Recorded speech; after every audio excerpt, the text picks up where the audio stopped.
কাউকে ভালোবাসা কি অন্যায়? ভালোবাসা অন্যায় হবে কেন? আর কাউকে ভালোবেসেছো বলে কি সবসময় গাল পেতে আছো থাপ্পড় খাওয়ার জন্য? তাকে ভালোবেসেছো বলে বুক পেতে আছো তার তীক্ষ্ণ কথার বিদ্ধ হবার জন্য? কেন? ভালোবেসেছো তো তুমি তোমার ভালো থাকার জন্য।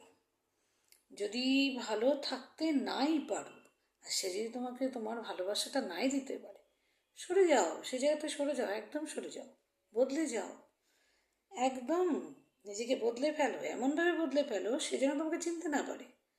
তোমার বদলানো দেখে সে যেন অবাক হয়ে যায় যে এটা কি করে সম্ভব।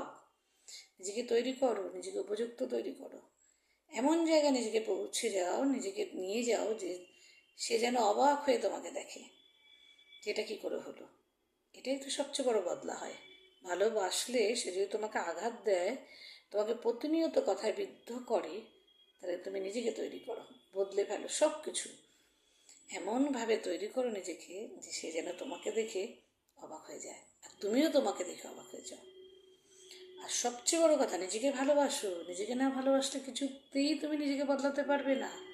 আর নিজেকে না ভালোবাসলে অন্যকে ভালোবাসবে কী করে?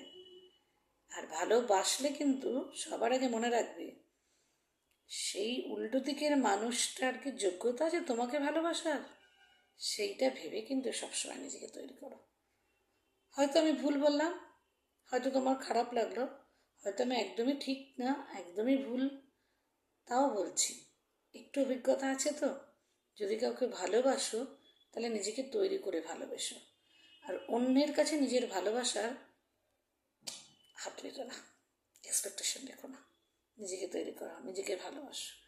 চূড়ান্ত ভালোবাসা, চূড়ান্ত সব কিছু তোমার জন্য, নিজের জন্য থাকুক, বাদ বাকি চলো দেখা হবে, টাটা।